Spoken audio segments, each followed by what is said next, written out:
Assalamualaikum. Halo anak-anak, apa kabar? Senang sekali dapat berjumpa kalian hari ini. Semoga kalian tetap dalam keadaan sehat walafiat dan tetap penuh semangat. Pada episode kali ini, kita akan belajar untuk lebih mengenali diri kita sendiri. Kita akan mempelajari tentang sistem peredaran darah dalam tubuh kita, beserta organ-organ yang menjalankannya. Dan, ingat, biasakanlah menyimak video ibu sampai akhir, agar kalian dapat memahami dengan baik, apapun materi yang ibu sampaikan. Oke, anak-anak. Jalan-jalan ke sungai, yang ada di pinggir kota. Ayo kita mulai. Belajar bersama Bu Nita.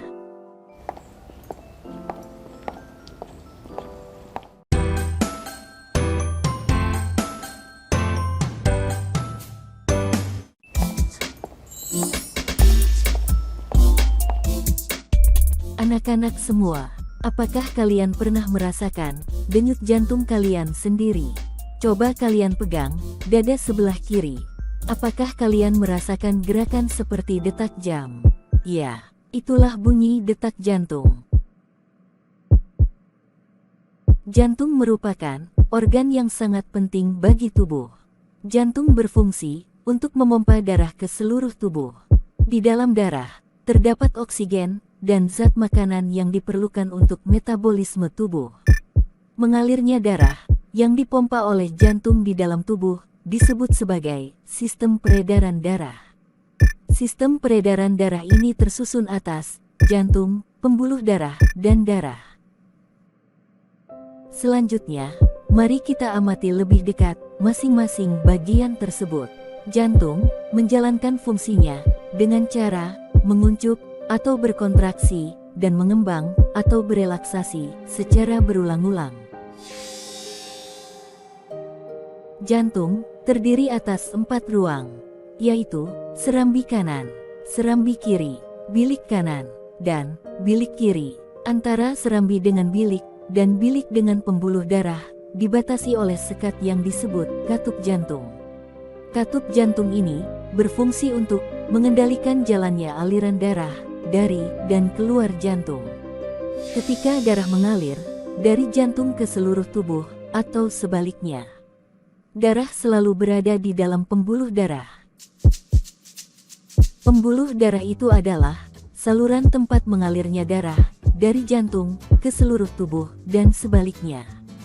Beberapa fungsi dari pembuluh darah diantaranya adalah sebagai saluran atau tempat mengalirnya darah, mengalirkan darah, dan mengangkut nutrisi, serta hormon, ke semua organ tubuh.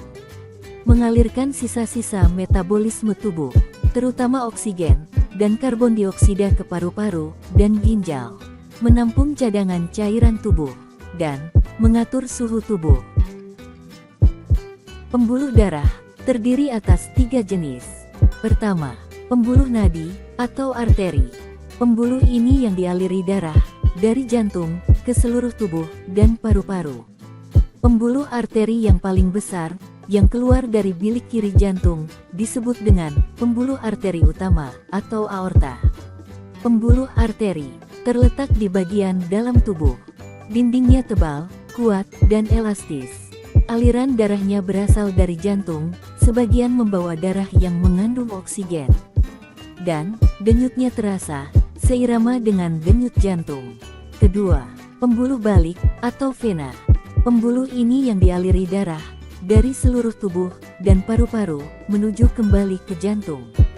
Pembuluh vena terletak dekat permukaan tubuh dan tampak kebiru-biruan. Dindingnya tipis dan tidak elastis. Aliran darahnya menuju jantung, sebagian membawa darah yang mengandung karbon dioksida, dan denyutnya tidak terasa. Lalu, yang ketiga, pembuluh kapiler. Pembuluh ini sangat halus dan langsung berhubungan dengan sel-sel tubuh. Pada pembuluh kapiler inilah terjadi pertukaran oksigen dan karbon dioksida.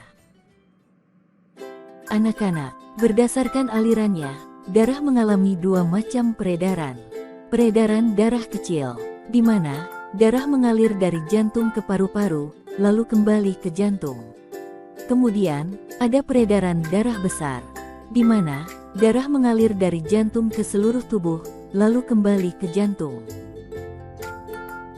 Lalu, bagaimana dengan darah itu sendiri? Darah tersusun dari plasma darah dan sel-sel darah. Plasma darah tersusun dari air dan zat-zat yang terlarut. Sementara, sel-sel darah terdiri atas sel darah merah atau disebut eritrosit, dan sel darah putih atau leukosit, serta keping darah atau trombosit. Darah bagi tubuh kita memiliki beberapa fungsi. Di antaranya, mengedarkan zat makanan ke seluruh tubuh. Ini dilakukan oleh plasma darah. Kemudian, mengangkut oksigen ke seluruh tubuh. Ini dilakukan oleh sel darah merah. Lalu, membasmi kuman yang masuk ke dalam tubuh, yang dilakukan oleh sel darah putih. Dan, menutup luka, yang dilakukan oleh keping-keping darah. Anak-anak, lalu bagaimana dengan cara kerja jantung?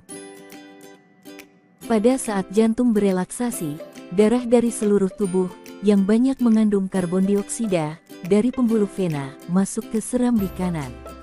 Kemudian, ketika jantung berkontraksi, darah dari serambi kanan masuk ke bilik kanan. Lalu, pada saat jantung berkontraksi ini, darah dari bilik kanan langsung menuju ke paru-paru. Pada saat di paru-paru, darah akan melepaskan karbon dioksida yang dibawanya, lalu bercampur dengan oksigen yang ada di paru-paru. Setelahnya, pada saat jantung berelaksasi, darah yang banyak mengandung oksigen ini akan kembali ke jantung, masuk ke serambi kiri. Jantung kembali berkontraksi, darah kemudian masuk ke bilik kiri, di mana selanjutnya, melalui pembuluh arteri atau aorta, darah akan mengalir ke seluruh tubuh. Darah dengan kandungan oksigen yang mengalir ke seluruh tubuh ini, melalui pembuluh kapiler, akan digunakan untuk metabolisme, hingga akan menghasilkan darah yang banyak mengandung karbon dioksida, di mana melalui pembuluh vena, akan kembali ke jantung, dan masuk ke serambi kanan. Proses ini akan berjalan terus-menerus, secara bersamaan. Di saat jantung berelaksasi dan kontraksi, peredaran darah kecil dan besar pun turut berjalan.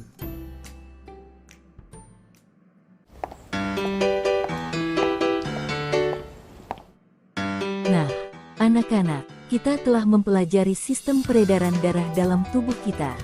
Semoga kalian dapat memahaminya dengan baik. Dengan begitu, kita dapat mengetahui bagaimana organ-organ di dalam tubuh kita bekerja. Sehingga kita dapat selalu menjaga tubuh kita, agar tetap dalam keadaan sehat dan kuat.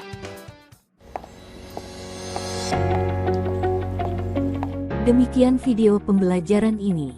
Sampai jumpa lagi di episode lain, dengan bahasan materi lainnya. Anak-anak semua, di sekolah belajar berhitung, terus-menerus supaya lancar. Jagalah kesehatan jantung, supaya peredaran darah lancar. Sampai jumpa. Assalamualaikum warahmatullahi wabarakatuh.